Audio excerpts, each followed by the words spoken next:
Ladies and gentlemen, we're going to go into match number 3.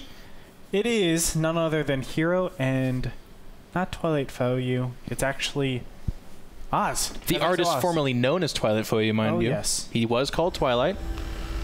PvP, and if Huck is a credible source, he says that Oz is one of, if not the best PvP player on the planet.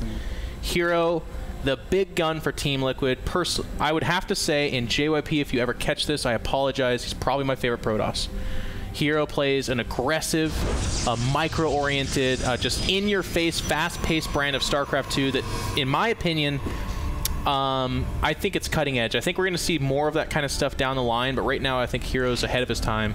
Sure. And I'm thrilled. Every time I watch PvP, especially when 2 top players play, the advantage of being like a part-time caster like I am, I get to steal the crap out of their builds, go home, and do the best I can to implement that play. Yeah, that's awesome. You know, it's interesting. Hero is definitely an innovator of PvZ, but I think his PvP doesn't get enough credit.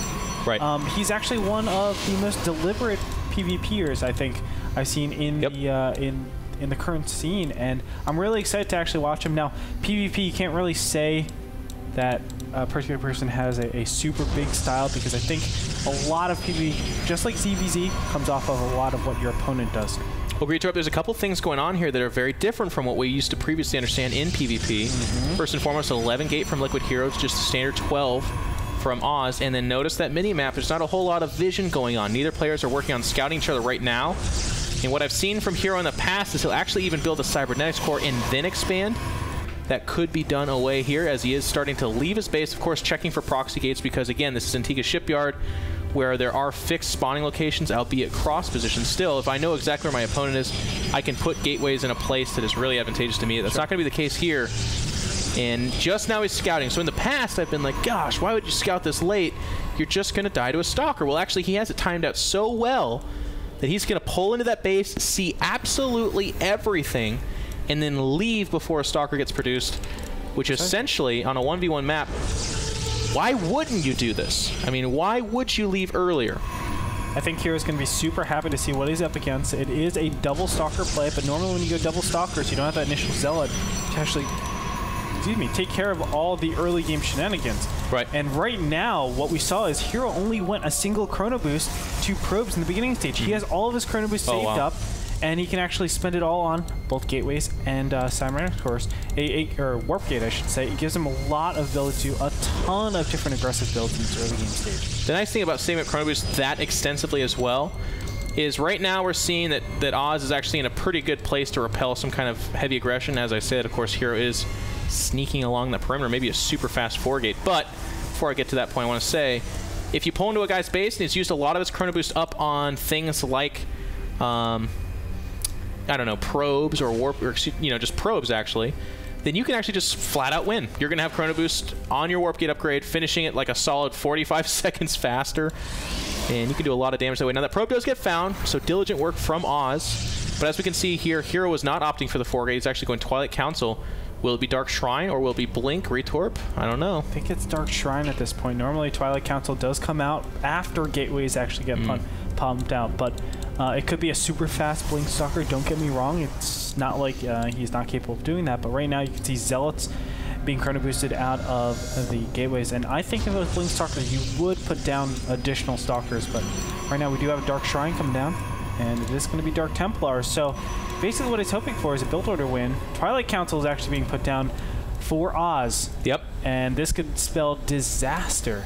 And Koreans in their PvP matchups are so formulaic with their builds. It's just, that's a lot of times that when people complain about coin flippy matchups, it's because Koreans have very rigid builds, very rigid, and they don't necessarily believe or adhere to the thought process that your build should be able to defend both a DT rush and like mass stalkers off of 4-gates. They take their bets. They kind of go one way or the other, and in this case, Hero is betting on him having 0 detection.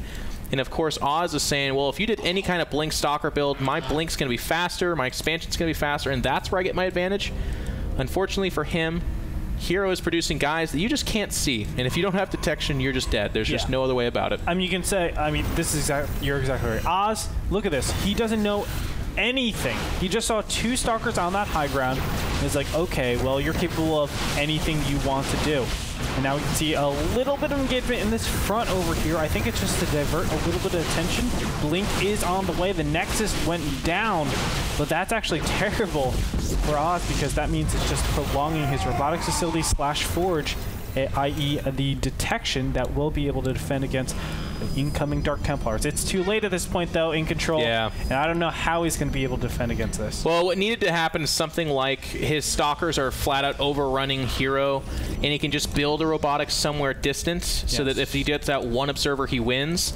But actually, there's like a straight trade in the middle of the map. Hero's got enough Stalkers back at home to defend. He could even warp in more DTs. And there's no shape or form of detection even queued up. So the second this DT swipes, which it has, there it is.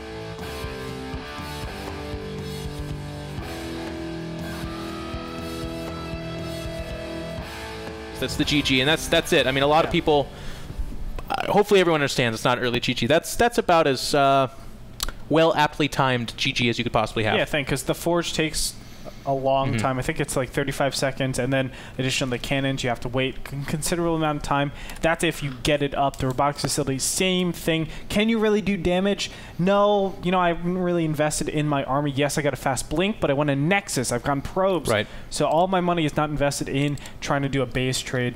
That's why, no, it was all over at that point. It's just a builder to win. Like if it's 3 or 4 gate Blink Stalkers, Blink would finish faster, he'd have more Stalkers, so maybe he overruns Hero, and in that scenario, through the chaos of 2 DTs doing everything they can to kill the economy of Oz, then you can throw down a Robo in some corner or surround it with buildings, cool stuff like that.